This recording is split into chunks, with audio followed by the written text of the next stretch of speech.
और बात अब खासतौर से मध्य प्रदेश को लेकर। मध्य प्रदेश समय सीमा के पहले ही नक्सल मुक्त हो चुका है।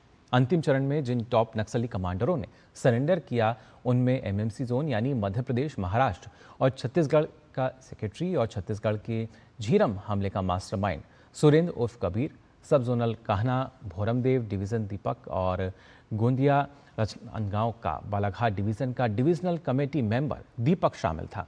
इन तीनों घातक नक्सलियों से डीडी न्यूज़ संवाददाता आदित्य श्रीवास्तव ने बालाघाट में खास बातचीत की। डीडी न्यूज़ से बातचीत में उन्होंने बताया कि जंगल में फोर्स का मूवमेंट इतना बढ़ गया था कि उनके पास अब सरेंडर करने के अलावा कोई विकल्प नहीं बचा था। ऐसे में समर्पण नीति के तहत सरेंडर ही अंतिम उपाय था।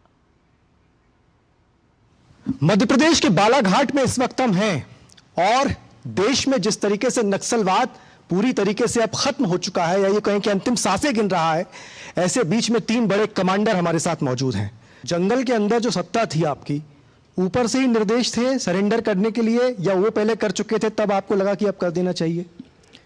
ऊपर से जो निर्देश उतना तो नहीं थी, लेकिन बाद में अपना लीडर केंद्रीय कमेटी के सदस्य थे सोनू दादा स्टेटमेंट दिया, उसके बाद में अपन सरेंडर होने से ठीक होगा। अभी का परिस्थिति आगे अपने आंदोलन जाना मुश्किल है, इसलिए अपन सरेंडर होने से ठीक रहेगा करके ऐसा हम उसका स्टेटमेंट सुन करके हम सोचे।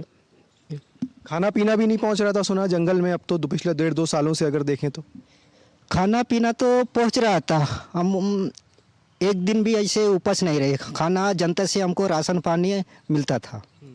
सरेंडर नीति क्या है? ये जो सरेंडर नीति थी यहाँ की, उसने ऐसा क्या प्रभावित किया आपको कि अब छोड़ देना चाहिए हथियार? सरेंडर नीति इसमें विशेष नहीं है हम यहाँ के, लेकिन तीनों स्टेट का देखने से अलग अलग स्टेटों का अलग अलग नीतियाँ हैं। जो छत्तीसगढ़ का नीति अलग है, महाराष्ट्र का नीति अलग है, यहाँ का नीति थोड़ा सा अलग है, थोड़ा। लेकिन हम जहाँ या हमको आने का जो सुविधा मिला उस हिसाब से निर्णय करके हम आए।